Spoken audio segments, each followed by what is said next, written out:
끝없이 추락하는 일본 최근 관광지로도 유명한 교토도 파산 위기에 빠졌다고 합니다.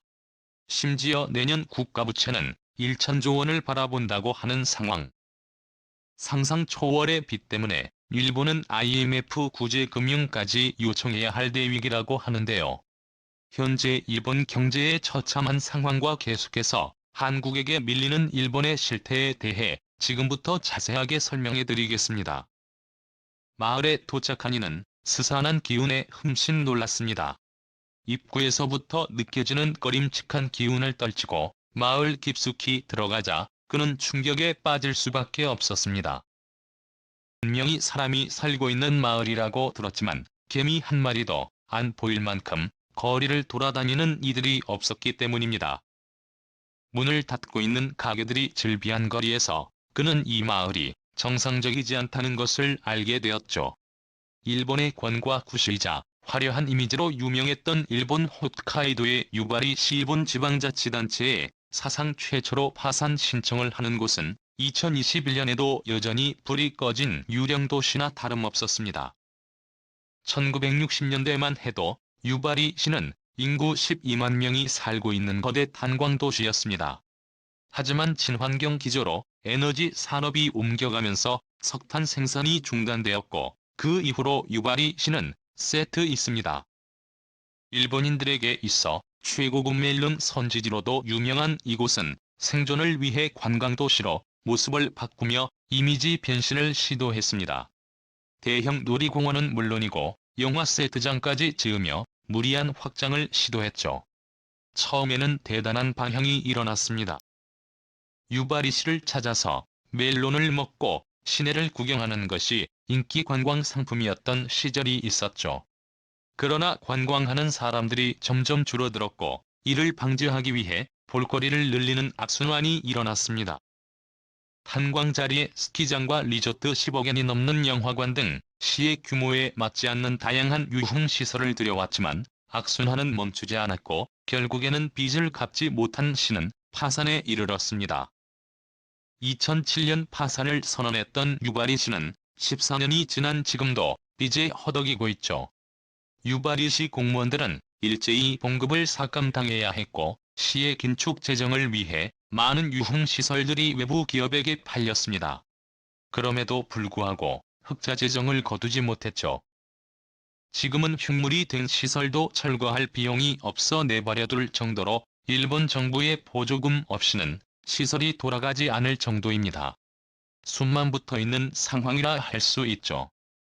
그런데 작은 탄광도시인 유바리시만이 아니라 초대형 도시인 교토가 유바리시와 마찬가지로 파산할 수 있다는 보도가 나오면서 그동안 일본이 감추고 있었던 빚의 전모가 조금씩 드러나기 시작했습니다.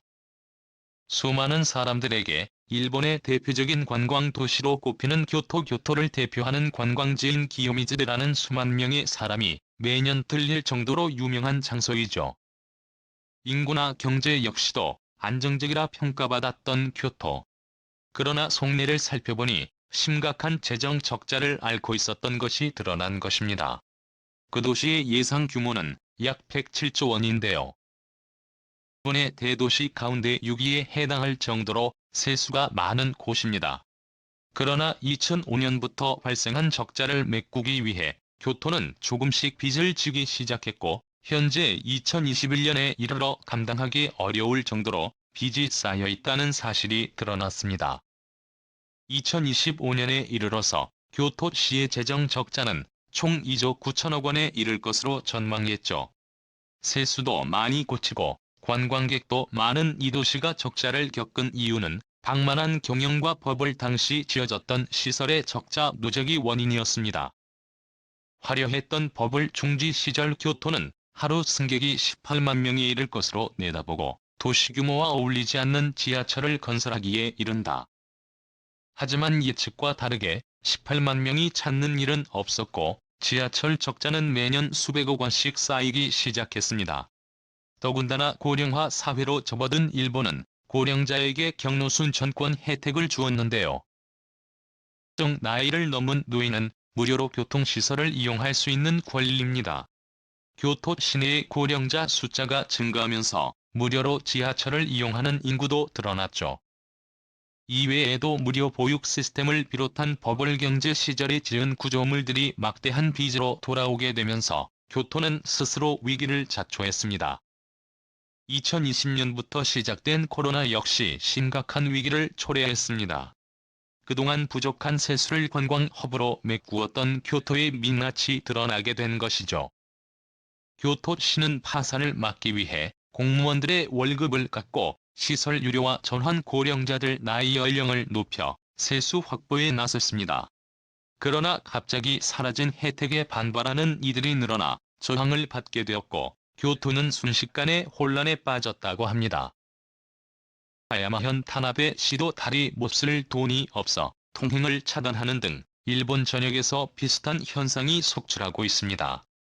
그동안 풍족하게 살았던 일본이 가난해진 것을 알 수 있는데요. 현재 중앙정부의 빚은 2020년 기준 GDP 대비 2066%에 달합니다. 일본이 보는 것에 비해 6배가 넘는 빚을 외부에 지고 있다는 뜻입니다. 더 나아가 기시다 후미오 총리는 경기 부양을 위해 일본 역사상 최대 금액인 55조 7천억 엔을 부리겠다고 발표했죠. 버블 경제 시절에도 상상하지 못한 규모의 액수를 경기 부양만을 위해 부리겠다고 발표한 이번 선언에 전 세계가 경악했죠. 이미 재난지원금 명목으로 엄청난 돈이 들어갔는데 이보다 더 많은 금액을 경기 부양을 위해 부리는 것은 의미가 없다는 지적이 곳곳에서 나왔는데요. 일본 정부는 미국의 양적완화 정책을 위해 달러를 부리는 것처럼 일본도 미국의 흐름에 발맞춰야 한다고 답변하면 걱정할 것이 없다고 말했죠. 오히려 미국처럼 정부가 빚을 지는 것은 자연스러운 현상이라고 일축했습니다. 이런 호언장담과 다르게 지금 일본은 터지기 직전 상황이라 할 수 있죠. 과거 한국이 IMF 지원을 받기 직전인 97년도의 모습과 비슷한 상황. IMF 역시 일본 경제가 위험하다고 말하며 20만 60년 일본은 지금보다 GDP의 25%가 감소될 것이라며 일본 경제를 심각하게 진단했죠. 실제로 정부 부채 1위를 몇 년째 고수하는 일본을 지켜보는 단체들이 많습니다. 국제신용평가단체 무디스는 일본을 의원 등급으로 분류해 한국과 달리 일본은 펀더멘탈에 있어 불안 요소가 있다고 하는 상황. 기시다 총리의 긴급 구제 비용이 들어간다면 걷잡을 수 없이 파산의 길로 들어갈 가능성이 높습니다. 이렇게 된다면 IMF 구제 금융을 일본이 요청할 수도 있게 되죠. 도쿄올림픽과 코로나의 여파 역시 일본 경제를 위협하는 요소입니다.